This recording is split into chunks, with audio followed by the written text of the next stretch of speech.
ಇವತ್ತು ಅತ್ಯಂತ ಹೆಮ್ಮೆಯಿಂದ ಗೌರವದಿಂದ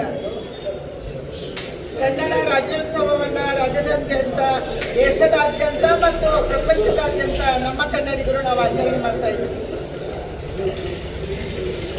ನಮ್ಮ ಹೆಮ್ಮೆಯ ಕನ್ನಡಿಗರು ದೇಶದ ಮತ್ತು ಪ್ರಪಂಚದ ಹಲವು ಭಾಗದಲ್ಲಿ ಬೇರೆ ಬೇರೆ ಕಾರಣಕ್ಕೆ ಹೋಗಿ ಸೆಟ್ಲ್ ಆಗಿದ್ದಾರೆ. ಅವರೆಲ್ಲರೂ ಕೂಡ ಕನ್ನಡದ ಧ್ವಜವನ್ನು ಇವತ್ತು ಹಾರಿಸ್ತಾ ಇದ್ದಾರೆ. ಕನ್ನಡದ ಈ ಬಾವುಟನೆ ಶುಭದ ಸಂಕೇತ, ಮಂಗಳದ ಸಂಕೇತ. ಇದನ್ನ ಹಾರಿಸುವುದು ಕೂಡ ನಮಗೆ, ಧ್ವಜ ಏರಿಸುವುದು ನಮಗೆ ಗೌರವ ತರ್ತಾ ಇದೆ. ಕನ್ನಡದ ನೆಲಕ್ಕಾಗಿ, ಕನ್ನಡದ ಭಾಷೆಗಾಗಿ, ಕನ್ನಡದ ಏಕೀಕರಣಕ್ಕಾಗಿ, ಕರ್ನಾಟಕದ ಏಕೀಕರಣಕ್ಕಾಗಿ ಯಾವ ಚೇತನಗಳು ಹಿಂದೆ ಹೋರಾಟವನ್ನ ಮಾಡಿದ್ರು ಅವರೆಲ್ಲರಿಗೂ ಕೂಡ ನಾನು ನಮನವನ್ನು ಸಲ್ಲಿಸ್ತಾ ಇದ್ದೀನಿ. ಅವರೆಲ್ಲರ ಶ್ರಮದ ಸಲುವಾಗಿ ನಮಗೆ ಕರ್ನಾಟಕ ಸಿಕ್ತು, ಕರ್ನಾಟಕಕ್ಕೆ ಒಂದು ಬಾರ್ಡರ್ ಸಿಕ್ತು, ಕರ್ನಾಟಕಕ್ಕೆ ಕನ್ನಡದ ಭಾಷೆ ಸಿಕ್ತು. ಈ ಭಾಷೆಯನ್ನ ಉಳಿಸುವುದು ಮತ್ತು ಬೆಳೆಸುವುದು ನಮ್ಮೆಲ್ಲರ ಕರ್ತವ್ಯ. ನಮ್ಮ ಆಡು ಭಾಷೆಯಲ್ಲಿ ಕನ್ನಡ ಆಗಬೇಕು, ನಮ್ಮ ವ್ಯವಹಾರದ ಭಾಷೆ ಕನ್ನಡ ಆಗಬೇಕು, ನಮ್ಮ ಸರ್ಕಾರದ ಭಾಷೆ ಕನ್ನಡ ಆಗಬೇಕು. ಕನ್ನಡಕ್ಕೆ ಅಥವಾ ಕರ್ನಾಟಕಕ್ಕೆ ಯಾರು ಬೇಕಾದ್ರೂ ಬರ್ಬೋದು. ನಮ್ಮ ಜನ ಕೂಡ ಬೇರೆ ರಾಜ್ಯಗಳಿಗೆ, ದೇಶಗಳಿಗೆ ಹೋಗ್ತಾರೆ. ಆದರೆ ಅವರು ಬಂದು ಇಲ್ಲಿ ನೆಲೆಸಿದಾಗ ಕನ್ನಡಕ್ಕೆ ಗೌರವ ಕೊಡೋದು, ಕರ್ನಾಟಕಕ್ಕೆ ಗೌರವ ಕೊಡೋದು, ಕನ್ನಡಿಗರಿಗೆ ಗೌರವ ಕೊಡೋದನ್ನು ಕೂಡ ಅವರಿಗೆ ನಾವು ಹೇಳಿಕೊಡ್ಬೇಕು ಮತ್ತು ಅವರನ್ನು ಗೌರವದಿಂದ ಕಾಣಬೇಕು ಅನ್ನುವಂಥ ಪ್ರಾರ್ಥನೆಯನ್ನು ನಾನು ಮಾಡ್ತಾ ಇದ್ದೀನಿ. ಕನ್ನಡ ಉಳಿಯಲಿ, ಕನ್ನಡ ಬೆಳೆಯಲಿ, ಕನ್ನಡಿಗರಿಗೆ ಶುಭವಾಗಲಿ ಮತ್ತು ಕನ್ನಡ ಸಾಹಿತ್ಯ, ಕನ್ನಡದ ಚಲನಚಿತ್ರ, ಕನ್ನಡ ಭಾಷೆ, ಕನ್ನಡದ ಹಾಡುಗಳು ಇದು ನಮ್ಮೆಲ್ಲರಿಗೂ ಕೂಡ ಪ್ರೇರಣೆಯನ್ನು ಕೊಡಲಿ ಅನ್ನುವಂಥ ಪ್ರಾರ್ಥನೆಯನ್ನು ನಾನು ಮಾಡ್ತಾ ಇದ್ದೀನಿ. ಅತ್ಯಂತ ಖುಷಿಯಿಂದ, ಅತ್ಯಂತ ಶ್ರದ್ಧೆಯಿಂದ, ಗೌರವದಿಂದ ಇವತ್ತು ಕನ್ನಡದ ಧ್ವಜವನ್ನು ನಾವು ಏರಿಸಿದ್ದೀವಿ. ಎಲ್ಲರಿಗೂ ಶುಭವಾಗಲಿ. ಆದರೂ ಹಲವಾರು ಕಡೆ ರಸ್ತೆ ಗುಂಡಿಗಳ ಸಮಸ್ಯೆ ಹಾಗೆ ಇದೆ ಮೇಡಮ್. CM ಅವ್ರನ್ನ ಕೇಳಿದಾಗ ನಿನ್ನೆ DK ಶಿವಕುಮಾರ್ ಅವ್ರನ್ನ ಕೇಳಿ ಅಂತ ಸರ್ಕಾರ ಹಲವಾರು ಡೆಡ್ಲೈನ್ಗಳನ್ನು ಕೊಡ್ತಾ ಇದೆ. ಡೆಡ್ಲೈನ್ಗಳು ಡೆಡ್ ಆಗ್ತಿದ್ದಾವೆ ಹೊರತು, ಅವೇ ಸಾಯ್ತಿದ್ದಾವೆ ಹೊರತು ಅಭಿವೃದ್ಧಿ ಆಗ್ತಾ ಇದೆ. ಬೆಂಗಳೂರಿನ ರಸ್ತೆಗಳಲ್ಲಿ ಬಿದ್ದು, ಸ್ಕೂಟರಲ್ಲಿ ಬಿದ್ದು 6ಕ್ಕಿಂತ ಹೆಚ್ಚು ಜನ ಮರಣವನ್ನಪ್ಪಿದ್ದಾರೆ. ಸತ್ತವರಿಗೆ ಯಾರು ಹೊಣೆ? ಸತ್ತವರ ಕುಟುಂಬಕ್ಕೆ ಯಾರು ಹೊಣೆ? ಈ ಹೊಣೆಯನ್ನು ಯಾರು ಹೊರ್ತಾರೆ? ಇದರಲ್ಲಿ ಯಾರಿಗೂ ಜವಾಬ್ದಾರಿ ಇಲ್ಲ. ಅತ್ಯಂತ ದುರ್ವ್ಯವಹಾರವನ್ನ ರಾಜ್ಯ ಸರ್ಕಾರ ಮಾಡ್ತಾ ಇದೆ, ನಮ್ಮ ಮಂತ್ರಿಗಳು ಮಾಡ್ತಾ ಇದ್ದಾರೆ. ಅವರಿಗೆ ಇಲ್ಲಿರುವಂತಹ ನಾಗರಿಕರ ಬಗ್ಗೆ ಗೌರವ ಇಲ್ಲ, ಅವರಿಗೆ ಸಿಗಬೇಕಾದಂತ ಮೂಲಭೂತ ಸೌಕರ್ಯ ಬಗ್ಗೆ ಗೌರವ ಇಲ್ಲ, ಶ್ರದ್ಧೆನೂ ಇಲ್ಲ. ಕೇವಲ ಹಣ ಮಾಡಬೇಕು, ಕೇವಲ ಪ್ರಚಾರ ತಗೋಬೇಕು, ಕೇವಲ ಕುರ್ಚಿ ಹಿಡಿಬೇಕು, ಅಧಿಕಾರವನ್ನ ಉಳಿಸ್ಕೋಬೇಕು, ಅಧಿಕಾರವನ್ನ ಕಿತ್ಕೋಬೇಕು.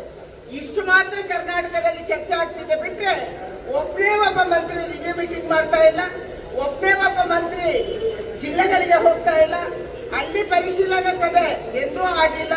ಮುಖ್ಯಮಂತ್ರಿಗಳು ಮೇಲಿಂದ ಹಾರ್ತಾರೆ ಬಿಟ್ರೆ ಈ ನೆಲದಲ್ಲಿ ಅವರು ಓಡಾಡ್ತಾ ಇಲ್ಲ.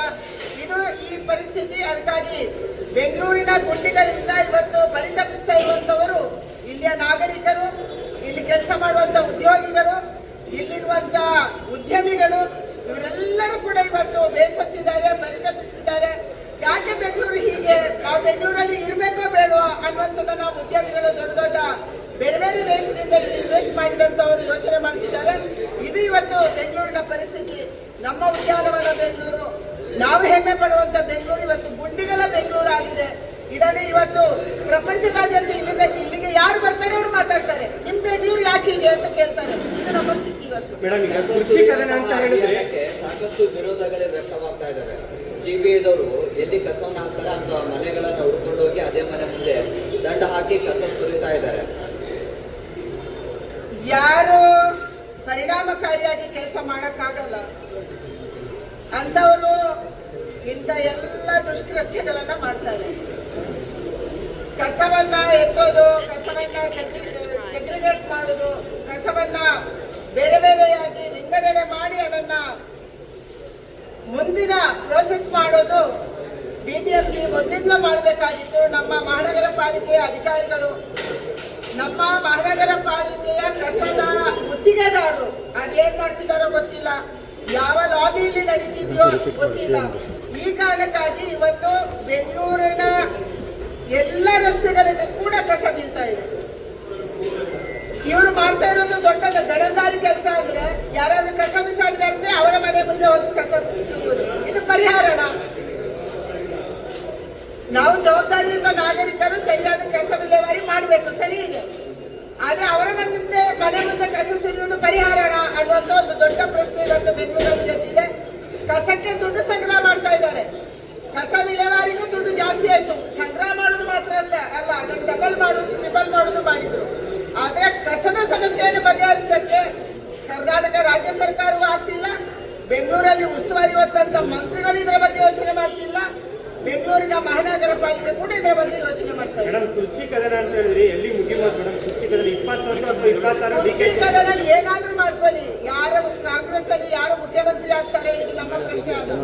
ನಮ್ಮ ಪ್ರಶ್ನೆ ಇರುವಂತದ್ದು ಕರ್ನಾಟಕದ ಅಭಿವೃದ್ಧಿ ಆಗ್ಬೇಕು, ಕರ್ನಾಟಕಕ್ಕೆ ಸಿಗ್ಬೇಕಾದಂತೆ ನ್ಯಾಯ ಸಿಗ್ಬೇಕು, ಕರ್ನಾಟಕದಲ್ಲಿ ನಮ್ಮ ರಸ್ತೆಯಲ್ಲಿ ಬಿದ್ದಿರುವಂತ ಗುಂಡಿಗಳು ಮುಚ್ಚಬೇಕು, ಯಾರು ನೆರೆಯಲ್ಲಿ ತೊಂದರೆಗೊಳಗಾಗಿದ್ದಾರೆ ಅಂತ ರೈತರಿಗೆ ಸಹಾಯಕ್ಕೆ ಬರಬೇಕು. ಯಾರ್ಯಾರು ಇವತ್ತು ಹೆಣ್ಮಕ್ಳ ಅತ್ಯಾಚಾರದ ಬಗ್ಗೆ, ಅನಾಚಾರದ ಬಗ್ಗೆ, ಅವರ ಕಿಡ್ನಾಪಿಂಗ್ ಬಗ್ಗೆ, ನಾಪತ್ತೆ ಆಗುವವರ ಬಗ್ಗೆ ನಾನು ನಿನ್ನೆ ಮಾತಾಡಿದ್ದೆ. ಇವರಿಗೆ ರಕ್ಷಣೆ ಸಿಗ್ಬೇಕು. ನೂರಾರು ಜನ, ಸಾವಿರಾರು ಜನ ಇವತ್ತು ಆತ್ಮಹತ್ಯೆ ಮಾಡ್ಕೊಂತಿದ್ದಾರೆ. ಗುತ್ತಿಗೆದಾರರ ಆತ್ಮಹತ್ಯೆ, ಅಧಿಕಾರಿಗಳ ಆತ್ಮಹತ್ಯೆ, ಯುವಕರ ಆತ್ಮಹತ್ಯೆ, ಮಹಿಳೆಯರ ಆತ್ಮಹತ್ಯೆ, ಮಹಿಳೆಯರ ಮೇಲೆ ಅತ್ಯಾಚಾರ, ಮಹಿಳೆಯರನ್ನ ಎಲ್ಲಿ ಕರ್ಕೊಂಡೋಗಿ ಎಲ್ಲಿ ನಾಪತ್ತೆ ಆದ್ರೂ ಇದರ ಬಗ್ಗೆ 15,000 ಕೇಸ್ ಇದೆ, ಗೊತ್ತಿಲ್ಲ. ಇದರ ಬಗ್ಗೆ ಗಮನ ಕೊಡುವುದನ್ನು ಬಿಟ್ಟು ಬಾಕಿ ಎಲ್ಲವನ್ನ ಕಾಂಗ್ರೆಸ್ ಮಾಡ್ತಾ ಇದೆ. ನಿಮ್ಮ ಕುರ್ಚಿಯ ಕಿತ್ತಾಟವನ್ನ ನಿಲ್ಲಿಸಿ ರಾಜ್ಯದ ರಕ್ಷಣೆ ಬಗ್ಗೆ ಮತ್ತು ರಾಜ್ಯದ ಅಭಿವೃದ್ಧಿ ಬಗ್ಗೆ ಗಮನ ಕೊಡಿ.